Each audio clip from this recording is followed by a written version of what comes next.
welcome to you wherever you're listening from. Thank you for taking this opportunity and joining us this Sunday morning. Lockdown, the new buzzword in society. All over the world, if you look around today, in as many dialects as you possibly can have, or there is, the common word is lockdown. Unfortunately, this term seems to block your movement, limit your movements, and you don't have the freedom that you otherwise would have enjoyed. But it is the new norm of society, unfortunately, and it is there enforced to safeguard you and I from this pandemic that is basically ravaging this world. Spirit thought for those that lived in Bible times, most often than not, they've had their own lockdown and shades of lockdown they needed to go through. For a short while in God's precious word in 2 Chronicles, the 20th chapter and verses 6 to 12, we read about a period when the Judeans in Jerusalem was under lockdown. Jehoshaphat, the king at that stage, was besieged by three armies that were trying to invade his palace. They were trying to take over his kingdom and basically rule the roost, as you would say. And during this period, he didn't have the military strength to overcome those three armies. He didn't have the military might to do so, and I don't think he's had the amount of soldiers to take on three impending armies. So unfortunately, within his walled city, there was nothing he could do. The people faced a total lockdown. Not going in, not going out, because of these three impending and ravaging armies that's on your doorstep. Prior to that, in chapter 19, the Bible describes when Jehoshaphat went in with a joint venture with King Ahab into battle. And they came second best, with King Ahab losing his life. And with God's providence and his safety, King Jehoshaphat survived that and he's back home. Now the impending forces want to do what they couldn't do the first time around, and trying to take over the capital city, Jerusalem, or the kingdom from Jehoshaphat. Does not know what to do. He has no idea of how to take on this army.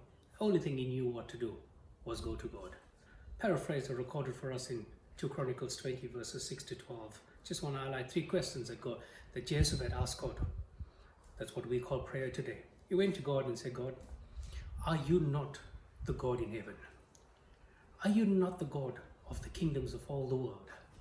Are you not the God that planted the moon, the stars, the sun where it should be? Are you not God in heaven?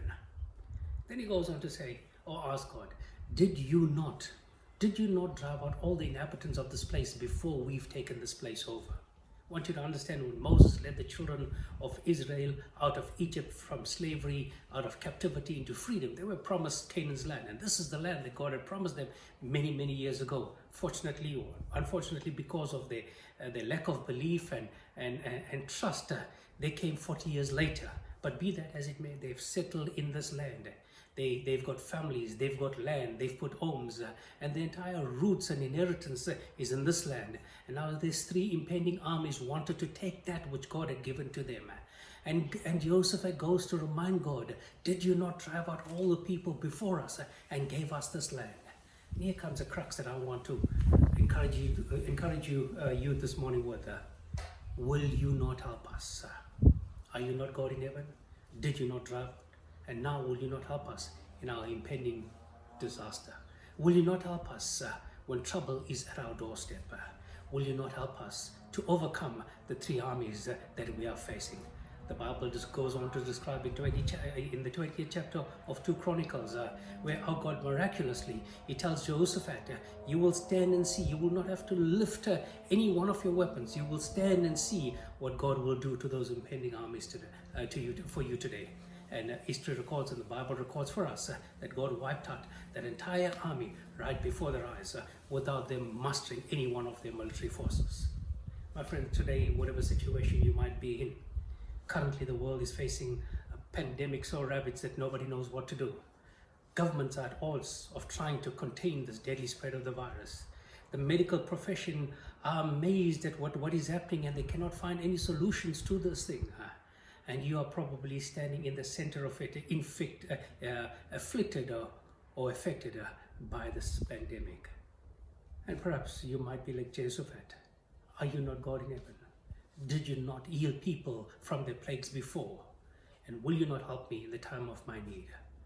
Maybe that's the question you need to be answering amidst your dire needs today. Whatever your situation might be, whatever the circumstances might be, while the world might be failing you, whilst everybody around you cannot find solutions to the problem that you are facing through. Help me to help you to understand that only God. Maybe it's time we looked up and said, will you not help me in the time of my need? So my friends, whatever you're facing, whatever you're going through right now, you've tried to find all the reasons, all the solutions, but you've come short. It's only God that can help you. Allow me then to pray with you this morning. Maybe today you don't know who Jesus is. Perhaps you want this opportunity. My friend, He's come and died that you could have life and have it more abundantly. Maybe you want to make Jesus as the Lord and Savior today. He's waiting for you. It's just a little prayer. Father, forgive me for my transgressions. Father, forgive me for my indiscretions. And I come to you today. I recognize today that you died on the cross. You rose again and you're coming back for me. That's all the prayer that you need to say. So won't you bow wherever you are and just pray that little prayer, and God will hear you. God will hearken to you, and God will help you. Father, today we come to you through your Son Jesus. We ask that you will touch and heal all those that have infected and afflicted, that you will make them well. Father, today all else is failing us, but today you've proved on the cross that you are more than capable of meeting us at the point of our need. Won't you do just that? In Jesus' name.